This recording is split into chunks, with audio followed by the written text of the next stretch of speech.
Hello everyone, welcome back to our channel. This is The Power of Now, a guide to spiritual enlightenment.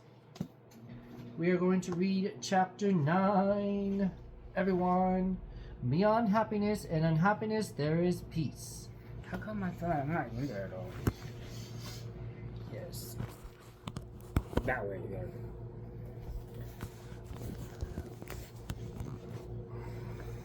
Look, Yes, and now, okay. Beyond happiness and happiness there is peace. The higher good, beyond good and bad. Is there a difference between happiness and inner peace? Yes. Happiness depends on conditions being perceived as positive. Inner peace does not. It is possible to attract only positive conditions into our life. In our attitude and our thinking here are always positive. We would always manifest only positive events and situations, wouldn't we? Do you truly know about what is positive and what is negative? Do you have the total picture? There have been many people for them without whom limitations, failure, loss, illness, or pain, in whatever form or tune, turned out to be their greatest teacher.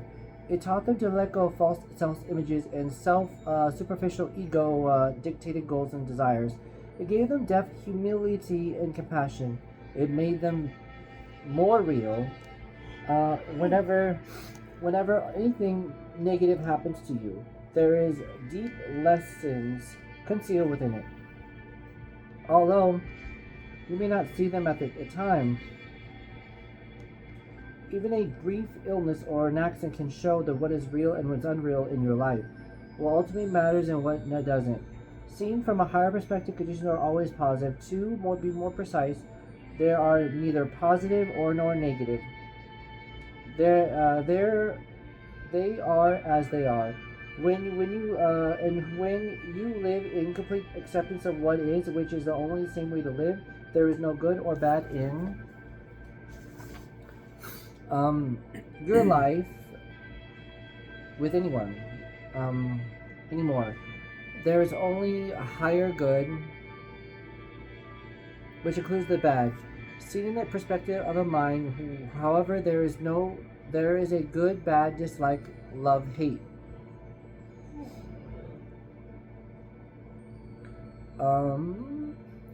Hints in the book of Genesis, it said that the Adam and Eve were no longer allowed to dwell in the paradise when they ate the tree of knowledge of good and evil. This sounds to me like denial and self-deception. When something dreadful happens to me or someone close to me, accident, illness, pain, or some kind of death, I can pretend that it isn't bad, but the fact remains that it is not bad, so why deny it? You're not pretending anything that you're allowing to be as if it is, that's all. This allowing to be takes it beyond the mind with its resistance patterns that creates positive, negative polarities. It is an essential aspect of forgiveness. Forgiveness of the present is even more important than the forgiveness of the past. If you forgive every moment of allowed to be as there will be no accumulation of resentment that needs to be forgiven at some later time.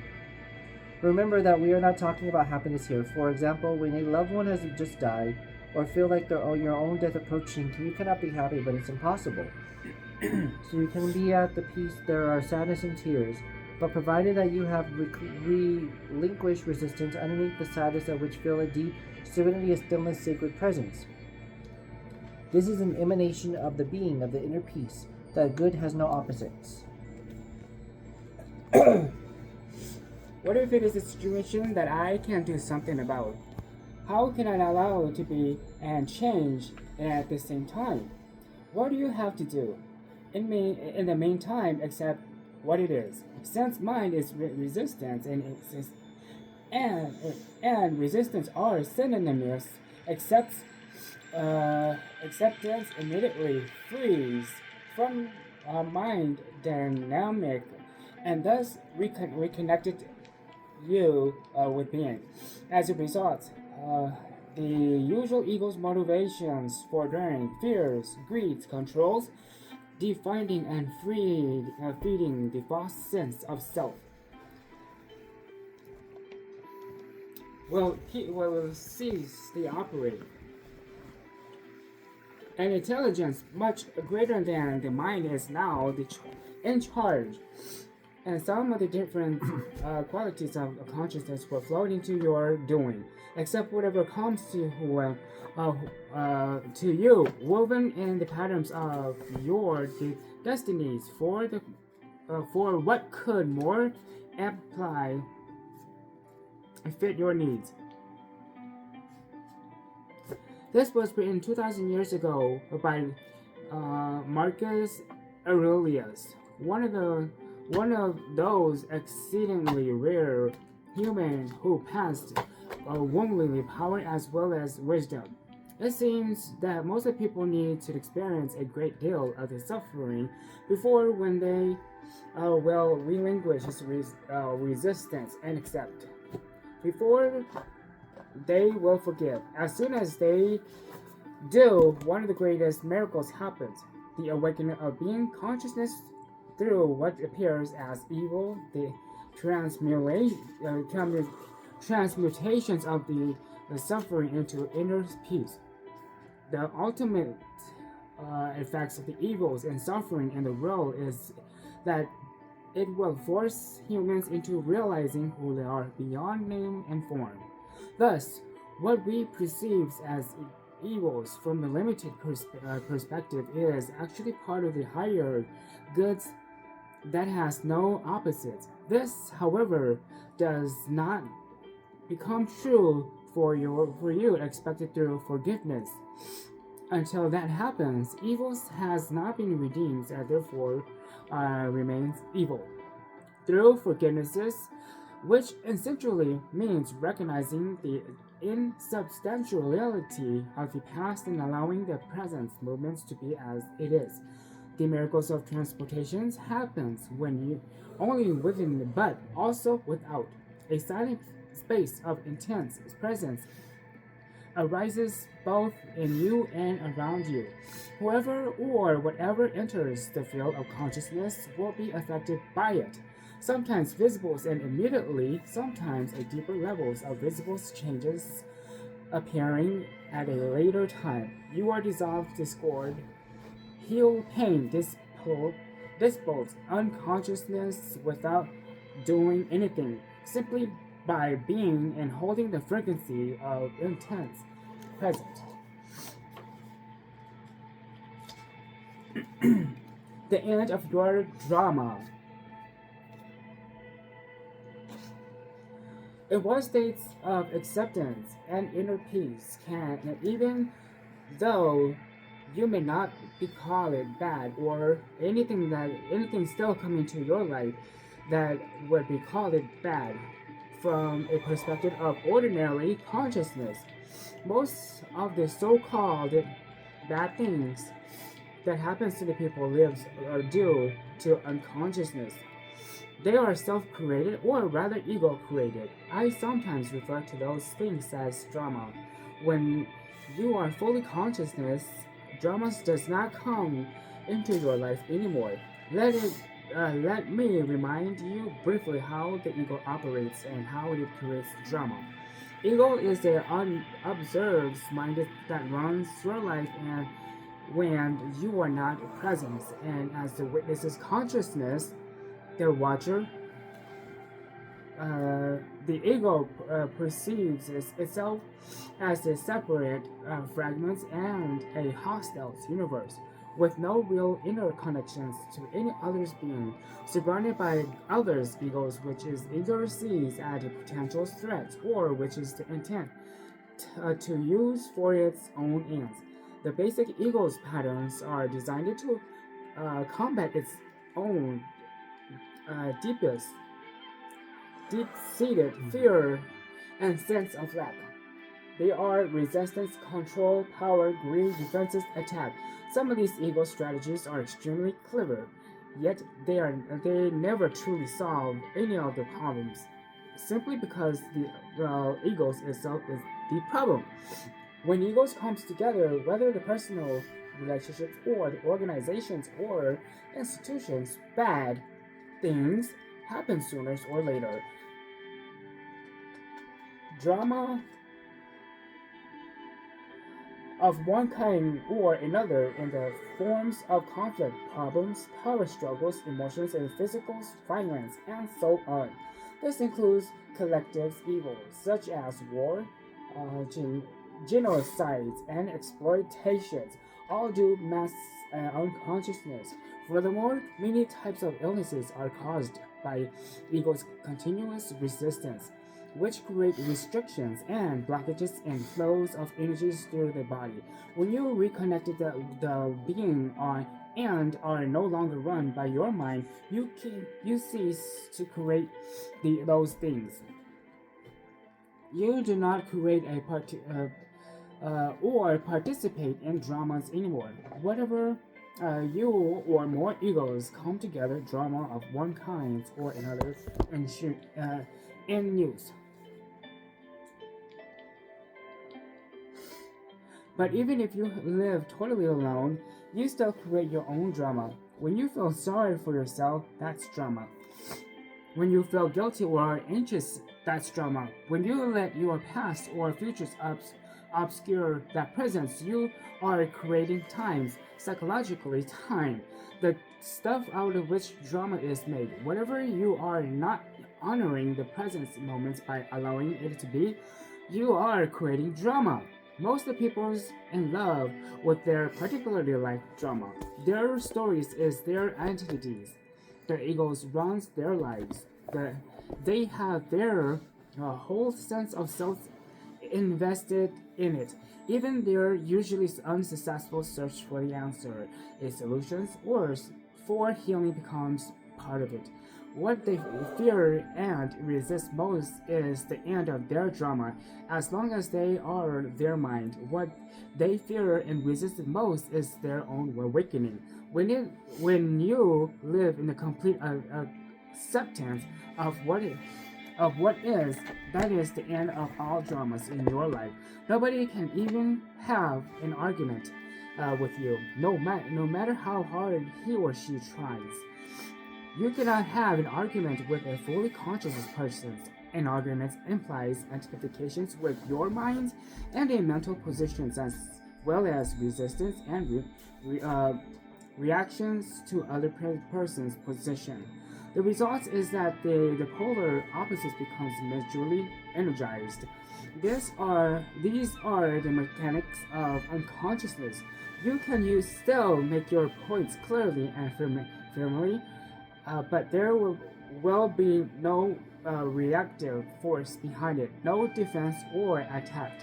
So it won't turn into drama. When you are fully conscious, you cause to be a conflict. You cause to be in conflict. No one who else at one with himself can even conceive of conflicts. States a course of miracles, a course in miracles. This refers not only to conflicts with other peoples, but more fundamentally to conflicts with you, which ceases there when there is no longer any clashes between the demands and expectations of your mind and what is.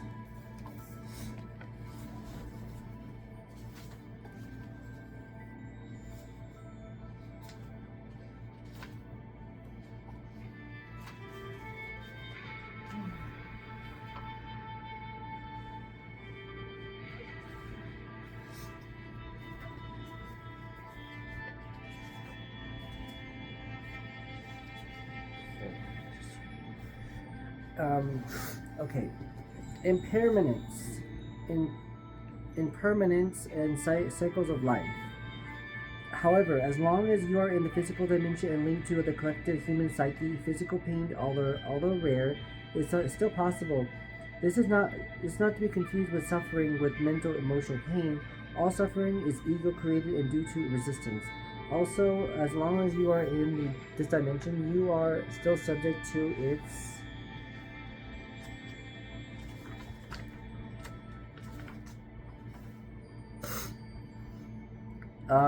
cyclical nature and the law of impermanence of all things. But you are no longer to perceive this as bad, it just is.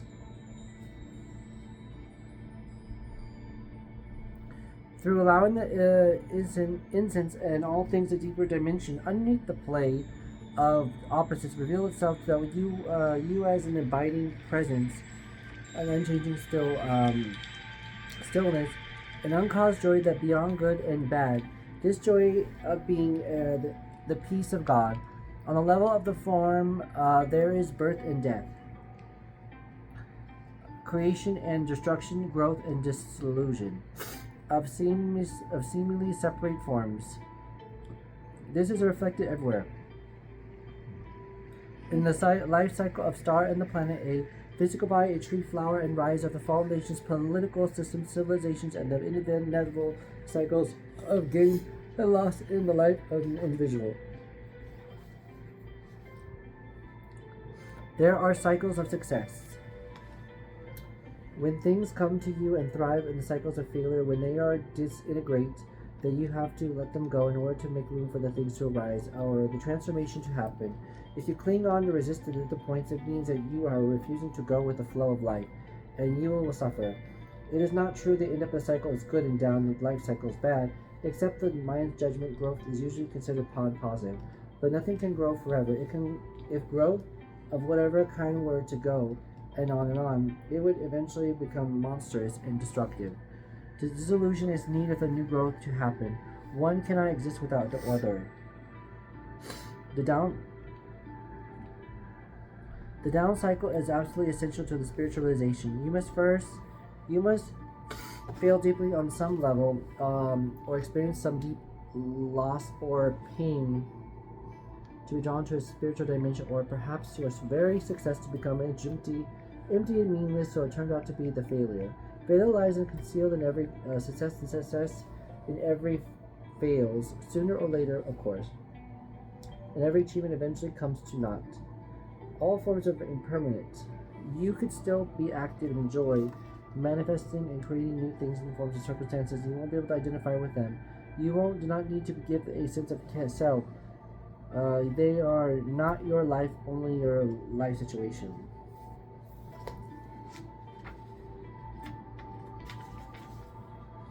Your physical energy is also subject to cycles. It cannot always be at the peak. There will be times when you're low and there's high energy. There will be periods of highly active and creative, but there will be periods of highly active and creative, but there will also be times when everything seems stagnant, when it seems like you are not getting anywhere, not achieving anything. A cycle can last for any time from few hours to few years. There are large cycles and small cycles within the large ones. Many illnesses are created, although for fighting against the cycles of low energy, which could be vital for regeneration. The compulsion to do, the tendency to derive from the sense of self-worth and identity from external factors and such as achievement is an inevitable illusion, as long as you identify it with the mind. This makes it hard for impossible for to accept low cycles and allow them to be. Thus, the intelligence of an organism may take over as a self-protective measure to create an illness in order to force you to stop. So this necessary regeneration can take place. So that the necessary regeneration can take place. The cycle nature of the universe is closely linked with the impermanence of all things situations. The Buddha made this as a partial part of his teaching. All conditions are highly likely and stable in the conflicts and flux of he puts in the impermanence of character. If is a characteristic of every condition, every situation you will ever encounter in your life.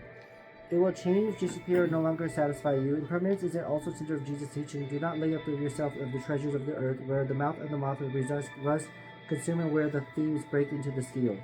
As long as the condition of judge can be created by your mind, either that the good relationship, possession, or social life take place in your physical body, mind attaches itself to identifies with it. It makes you happy to make you feel good about yourself and may become part of who you are. But nothing lasts in a dimension where moth and rust consume. Either it takes the end of it changes, may undergo a polarity shift. The same condition was the good yesterday, or last shift, the suddenly gradually turning into bad. The same condition with the made you happy that makes you happy unhappy. The prosperity of the today becomes an empty consumeration of tomorrow. The happy wedding of the honeymoon becomes unhappy divorce, or I sound too fast. The unhappy coexistence or a condition disappears in the absence to make you unhappy. When a condition or situation has attached itself and identified the change that disappears, the mind cannot accept it. It will cling to the disappearing of condition and resist the change. It will almost to the limit of being torn off from your body. We sometimes hear the people that have the loss of their mind or whose reputation the ruin of committing suicide. Those are extreme cases. Others, whenever a major loss of the kind of another occurs, just become deeply unhappy of themselves or ill. They cannot distinguish between their life and their life situations. I recently read about the famous actress who died in the 80s, about as her beauty started to fade and become ravaged by old age. She grew desperately unhappy, became a recluse. She had to be identified as a condition her external appearance first. The condition gave her a happy sense of self, then a happy one. If she be able to connect it with the formless and timeless, then within she could have watched and not allowed the fading of the external form from her place of serenity and peace. Moreover, her external form would have become increasingly transparent. The light is shining through her ageless true nature, so that her beauty would not really be faded, but simply become transformed into spiritual beauty. However, nobody even told her that this is possible. The most essential kind of knowledge is not yesterday widely accessible. My intuition made me start to read fast. Is it? Stop right here. It's starting to read fast. The Buddha taught that even your happiness is dukkha. Pali.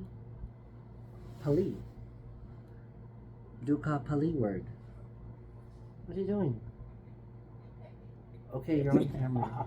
Oh, I thought you paused it. No. A Pali word meaning suffering or unsatisfactoriness is inseparable from its opposite. This means that your happiness and unhappiness is in fact one.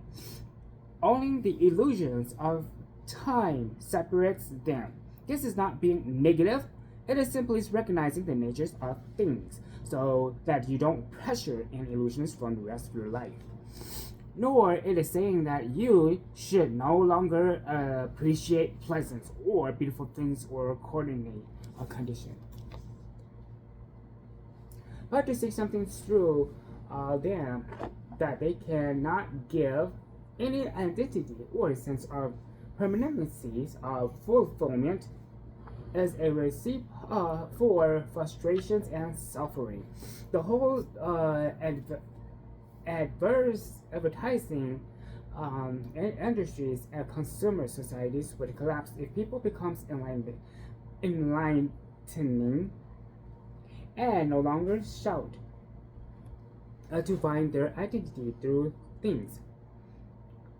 The more you seek happiness is this way, the more it will elude you. Nothing out of there will ever satisfy you, ever except temporarily and superficiality. But you may need to experience many disillusionments before you realize the truth. Things and conditions can give you more pleasures, but they do not also give you pain. Things and conditions can give you pleasures, but they cannot give you joy. Nothing can give you joy. Joy is uncaused, but it arises from within as the joys of being. It is an essential part of the inner states of peace. The state has been called it the peace of God. It is your natural state, not something that you need to work hard for the struggles to attain.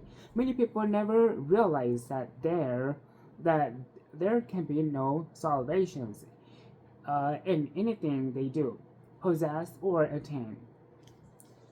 Those who do realize it often become worldly and depressed. If nothing can give you true fulfillment, that is there. What is there left to strive for? What is the point of anything?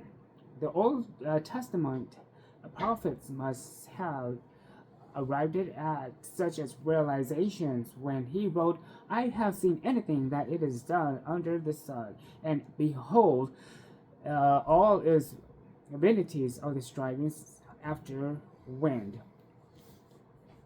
When you reach this point, you are one step away from the despair and one step away from the enlightenment.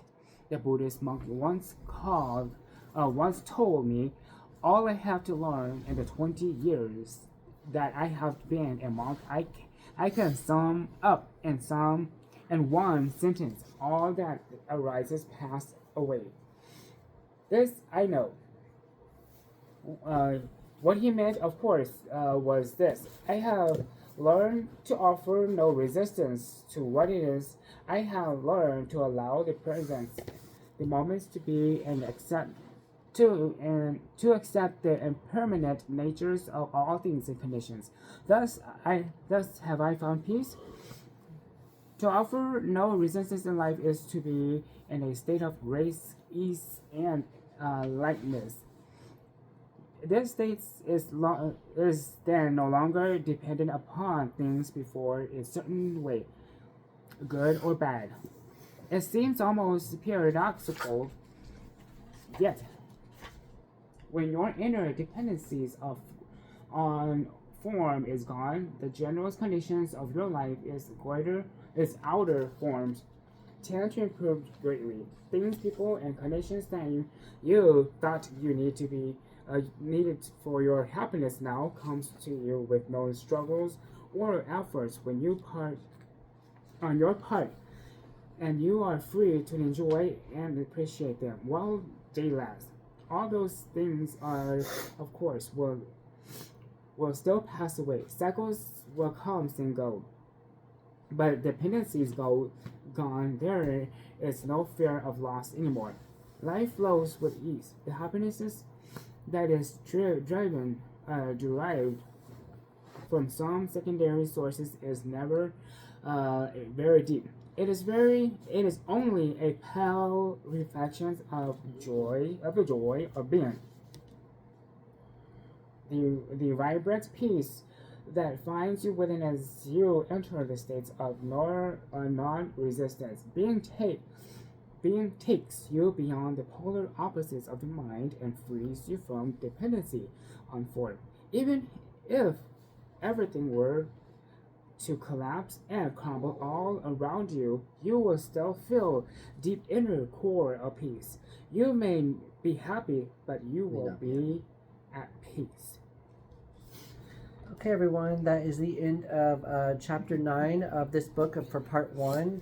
We'll read part 2 tomorrow when we continue on. And once this book is done, because we're almost done with this book, we have one chapter to read left after this, which is going to be the meaning of surrender, surrendering to the connection of chapter 10.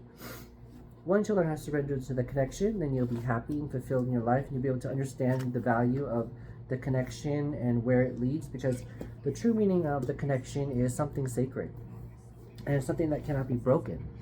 Because if you break the sacred bond, then it creates karma. And when karma happens, what this book teaches, when you break the sacred bond, karma, it backfires on the person. And then if you try to hurt the other person because you guys are connected to the same energy core, to the same soul, it backfires on the other person. You not only hurt yourself, but you also hurt the other person as well, vice versa. And then after this book, we'll go ahead and read Reincarnation, which is and the law of karma, which someone I believe believes in karma, and so do I. So if you try to destroy your soul, if your energy are connected to some other soul, which is two souls in one soul, the same soul in two bodies, then you, of course, like it shows right here, two circles. Once you attack the other person, it comes right back to yourself. Because there's two circles here, and they're both connected to the same thing. Just think of handcuffs. If you handcuff somebody, right? If you handcuff yourself to somebody else, you're affecting both of you. You know what I'm saying? Because it's one soul in two bodies. So that's what we'll be talking about in this book next. Reincarnation, meaning if you die and you come back to somebody else. So that's why, you have the same connection, the same frequency, you know, the same exact feeling of what someone's feeling inside, the electricity, static electricity inside the persons when you feel them, especially what causes the spiritual awakening in the first place. Once you feel romance with somebody and you get close to somebody by touching or kissing somebody, then that spiritual awakening happens. That's how you awaken a deep part of your other half of your soul, which is the twin flame. Once you touch or kiss your other half, your other twin flame, you awaken them first, and that's how it happens. That's how spiritual awakening happens. Once you do that, you awaken the other part of your soul, and then they have to come back and awaken you later. That's why when you forget certain stuff, which things I know are not forgotten, you're hiding it deep down inside of you, you're trying to forget about it, but you know the truth. That's why your other twin has to awaken you and open the truth with their intuition. And once they use their intuition and awaken you, in that way you could finally understand what your true purpose in life. You can let go of your karmics, all the people that are around you. Because right now we're dealing with a spiritual battle. And so all the people that are surrounding you right now and all the negativity and stuff, those people are not just jealous, but they're also attacking you as well. They're attacking the connection because we have a higher frequency. Those other people around, everybody else around you, they're a lower frequency level. So they are going to spiritually attack you. Because right now we are 5D and they're 3D. They're lower frequency. So once you understand that, because I know that you're searching through tarot and psychic ability and stuff, so you're trying to understand the connection. I understand, and I control your mind through my intuition. That's why I could read your mind through telepathy, so you understand more about that. And that's why ever since I've been spiritually awakened, Donald knows too. Ever since I've been spiritually awakened, I can understand more about your thinking process, and I know exactly what you're thinking, even though you don't say it. Okay, everyone, have a good one. Talk to you later. Bye bye.